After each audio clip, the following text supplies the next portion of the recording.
Chris and I are going to talk a little bit about leadership today, and I've got some slides to present. I'm going to take less than 10 minutes. I've got 4 slides, 30 seconds for the first one, 4 minutes each for the middle 2, and then a tail at the end. My presentation is titled Why Do Basics Matter? Thank you very much.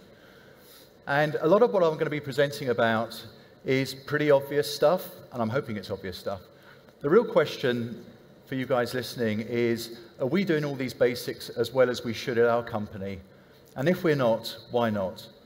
And it's my contention that great companies, really great companies, do all of the basics outstandingly well. I've been told before I present to give you a little bit about my life history, just so you know that I've got a bit of experience. A few of us, a long time ago inside Microsoft, about 10 of us or so, started up the Microsoft travel business, which became Expedia. I came back to Europe and built out Expedia in Europe, launched Uber Europe, was on the board of HomeAway and One Fine Stay, and I'm currently on the board of Silver Rail, chair at Tickets, and also chair at a company called Enviolo. So I've been around a little bit and sort of seen a few things, and my 2 slides that I'm going to show you on management and culture are really, like I said, the basics that any great company should do well. And by the way, this isn't an exhaustive list, and we'll get into a conversation with Chris afterwards. First point I would say is this, that any company that really succeeds always focuses on building the best product. It's hard to think of many businesses out there that are really a great scale that haven't got the best products. And I would say to everybody here, focus on building the best product, because best product invariably wins. I was also told a little while ago that truly great companies exhibit 3 characteristics. They have a unique technology platform, and/or a unique way of acquiring customers, and/or a unique business model. Now, if you've got 2 of those, it's fantastic. If you've got the Holy Trinity, then you're very fortunate indeed. And if you think of the companies now that operate at super scale, they've invariably got all 3 of those. So think about which of those you've got and be honest with yourselves. Try and know your business before you scale. It's a whole lot easier to scale your business if you know if your business scales. And too many businesses actually now sort of scale out and try and figure out, hopefully, how they can scale along the way. If you think about companies like Booking.com, way back when, Booking.com very, very meticulously worked out what their points of scale were, how the machine worked, how they could pour money in and get money out, and they built out very methodically, and I'll come on to that in a moment. So figure out if your business can scale first before you actually scale. Focus on your P&L and your balance sheet. There's a reason why the P&L and balance sheet sits at the center of the financial universe. And that is because they don't lie, and they're the acid test of execution. And they're not something to be poo-pooed or forgotten about or laughed about. So I would say, just do pay attention to the P&L and balance sheet, because otherwise you'll get caught out. Install excellent performance management systems. If you don't have them, put them in quickly, because they're the best carrier of culture and execution you can have in a company. Lots of companies don't install decent performance management systems or think they're too small to do it. I would say to you all, pay attention and put decent systems in. And lastly, and I've alluded to this already on this slide, build out swiftly, but build out methodically. You'll be amazed at how compound growth accelerates a company's rollout. But build out swiftly, but build out methodically. Don't get in over your skis. Don't overinvest. Build out slowly, but methodically, and just compound the growth as you move out. My last slide is on culture and some of the things that I'd like to talk about on culture. First of all, know how to retain and recruit great people. And when I say know, I mean know how to do it. Really know where those people are. Really work out how you can get at them. If you want to know how Uber got from, I don't know, I think it was 50 people when I joined, to 10,000, they had this down to a fine art. It was a machine. They absolutely knew how to do it. Where to find people, what the recruitment processes were, what the interview stack looked like. They were extremely good at it. In fact, it was one of their core competencies. Be brutal about prioritization. And this links to the next bullet point. Running a business isn't a consensus. It's not an exercise in consensus. It's not an exercise in keeping everyone happy. It's not an exercise in worrying about what Steve or Sally might think if you don't give them their feature in the product. It's about making the right decisions. And making the right decisions for the business is not about consensus building. That's really, really important to understand that. Too many businesses sort of fall into mediocrity because they're trying to please the internal stakeholders as much as they are their customers and their shareholders. Be driven, but treat everybody with respect. If you can't treat people in your company with respect, pretty soon you won't be treating your partners or your customers with respect. Call out politics immediately and keep yourself sane. Everyone here is working very hard, and again, someone once said to me, Simon, you can do 3 things. You can be great at work, you can be great with your family or your partner, or you can be great with yourself. You can't do all those 3 equally well. You've got to choose 2 to do really well. Because if you don't try and do 3, you'll fail. And lastly, before I sit down, however successful you are, try and avoid the cult of the leader. Be humble, enjoy your success, be neurotic and paranoid, but be humble. And the last bullet point on this slide is a little story about Julius Caesar, who used to wander around, and he used to have someone whispering in his ear, "Sic gloria transit, all glory fades." All the success that you might have is ephemeral. And just stay humble and be realistic and honest with yourself and your company and your shareholders. And my last slide is this. So if all that's blindingly obvious, why don't more companies pay attention to the basics? And the reason is that my build works here, is that actually running a company is a bit like living your life. A lot of your life you kind of know what to do, it's just hard to do it. And running a company is a bit like that. The hard thing isn't knowing what to do, it's doing what you need to do and not getting distracted. That's the end of my presentation. Thanks.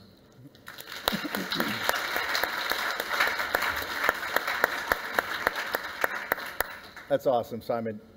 Such an honor for me to be up here and have this conversation. But before I get started, it would be fun to understand a little bit more about the audience. How many people here are entrepreneurs building a company? Raise your hand. How many people are in other companies but aspiring to maybe someday start a business? So you have that entrepreneurial instinct digging through in your bones. You can feel it. Okay, good. All right. Well, so you know what's the first thing is, you know, it just struck me as you were doing this presentation that, you know, 18 months, 2 years ago, this would have been quaint, right? People in the audience, people in the financial community would have said, yeah, no, that's old school. That's not right. That's not how it's done anymore. Now, here we are. This is spot on. Why do you think we drifted from these obvious points of leadership over the last decade? Well, I sort of think that really good investors can smell a rat. But they've also got huge amounts of money they need to put to work, right? So there's kind of there's a pressure there as well. But what I would say is, and I spent some time being a venture partner with a company called TCV, a very big private equity business. You know, they do focus on the basics. You know, as much as they're looking for a great idea and a great team with a great business model, they are also looking for a degree of sort of thoughtfulness and maturity. And I just think, if you're running a business, you just forget this stuff. You too easily you forget this stuff. You forget about, you know, performance management. Take performance management. You all know it's important, but you know what? And you will nod at how important it is. But when those reviews come round, everyone's really busy, and oh my God, this is the last thing we need, performance management. You know, oh my God, it's like January or February, we'll just close the books, whatever. But you just got to get on with it and dig in. Yeah. Because it's kind of the foundation for your company, all these things. But so many of, especially entrepreneurs, all of us have these idols that we've seen, and they always seem to be the exceptions, right? The leaders that break glass, the Bill Gates of the world, or not even Bill Gates, but the Steve Jobs of the world, the Travis Kalanick's, the Elon Musks, and they always seem to be the exceptions here. They go on to do great things, and so, entrepreneurs sort of come up through the ranks thinking, yeah, this is good for old school businesses, but I'm going to do it my way. I'm going to break glass. How come those guys have gone on, many of them, to build successful businesses? Some of them have struggled, but still their businesses survive. What do they do right? And should we care about them? Is the cult of leadership something that, again, should just be dropped? Well, I mean, you shouldn't care about them in the sense that, I care about my grandmother, right? But you should care about them in the sense that they're interesting people to look at. I mean, if you take Microsoft, for example, when we were there were only about 7,000 of us, and we were in about 20 buildings, and there was only sort of 10 of us figuring out how to get Expedia going. But Microsoft felt like a really small company. You were absolutely held to account on your P&L, and everybody felt like they were running a little sort of pod inside the business. And when you went for your sort of product reviews once a quarter, which were, as you can imagine, sort of pretty intense things, it was all about the basics. And if you didn't know your basics, you got called out.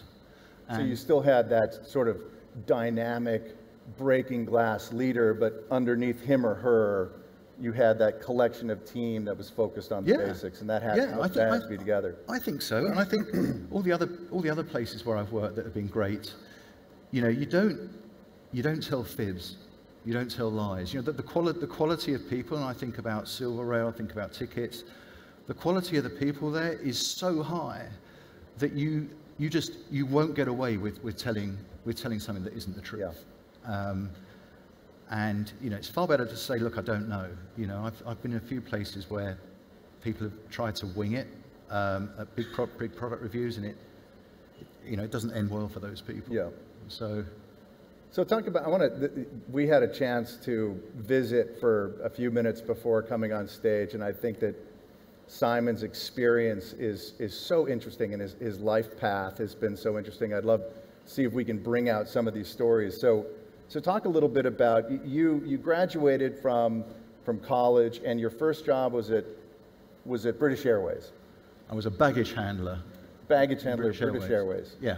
So I guess I've been in travel for a long time. Yeah. So I was baggage handler at British Airways, and I was young, and I was on the graduate program, and I don't know whether you guys fly in airplanes, but I can tell you now, loading bags into an airplane is a nasty old job, and I haven't told this story ever. So if you're young and you're young on the gang, they stick you up in the plane, and they're just throwing bags at you. You're sort of wedging them in, and sweating like a pig, and so that's what I. So how did that iterate to then your senior role at BA before you met the guys at Microsoft? And talk about that story, because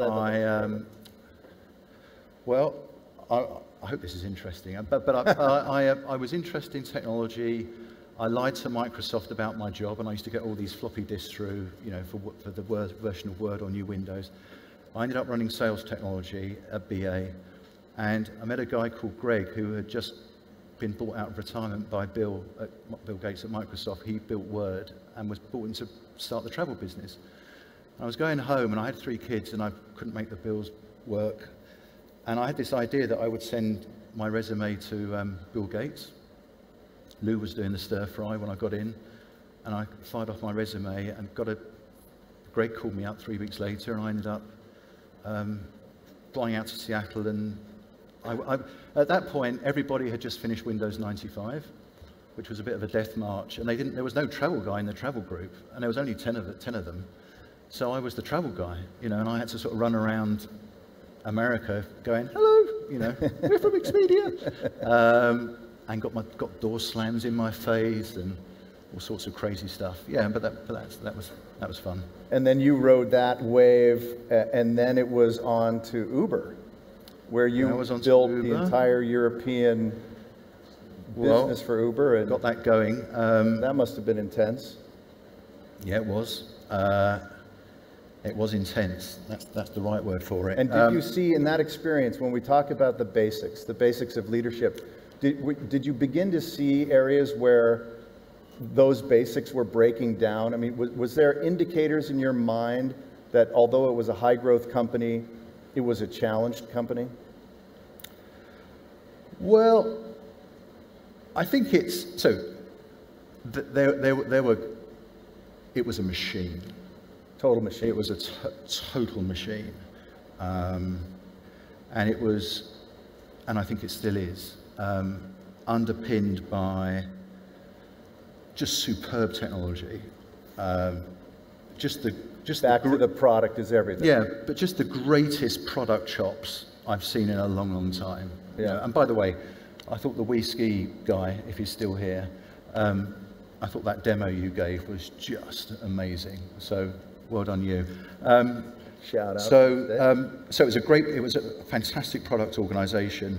They knew, we built a recruiting machine. So didn't use any headhunters and just used to churn through LinkedIn and other tools. It was a pretty vicious recruiting cycle to get people in. And it just grew very, very quickly. Although, I think it's well documented, there's sort of problems with culture.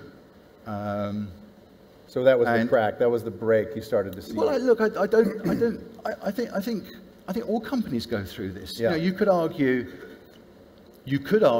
that when Ballmer took over from Gates, one of the problems with Microsoft was there was still this hardcore, it's our platform, we're not too interested in interoperability, it's Microsoft, that's what we do. You couldn't have an Apple phone. Right. Whereas, Nadella's come in and it's just thrown the company open, right? So I think it happens. All companies kind of go through a bit of this phase. So I don't think it's anything in particular, but the good ones survive, and they thrive. So, product is interesting in your point, because I agree with you that in the end of the day, product is everything, right? Well, you could argue product and market, right? A great product pointed at a very small and shrinking market is not going to build a great company. But great products also evolve. So how does a company like Uber or even Expedia or other great product companies like Silver Rail and Tickets that you've been involved with, what's the secret sauce for them to continue to iterate and keep their product great? Because it's easy to fall in love with your baby, right? And say, oh, this is the best, I'm the best product guy in the world. I don't need to do anything more to stay competitive. Yeah, it is. Yeah, it is. Yeah, it is. Well, look, I'm not Expedia anymore, so it's not, I wouldn't want to throw stones there. But I do feel like, so I'll come on to Tickets and Silver Rail in a moment. I guess when companies get really, really big, and they're all public companies, we were speaking about this, you're constantly making the quarter. So, it still seems peculiar to me that the big OTAs haven't integrated rail. The big OTAs haven't really integrated experiences really meaningfully into the buying experience. But I can kind of see why, because if you start monkeying with the engine and you miss your earnings, no one's going to thank you. And if it's your job, no one's going to thank you for your job. You're out of there. So there's kind of it's hard to innovate in that environment, I think. So yeah, at Tickets and Silver Rail, I think in both companies, there's just an obsession with product. There's an obsession with being open to new ideas. And both those companies are trying new ideas at the moment in various areas. And also kind of a real honesty with themselves about what they're good at, what they're not good at.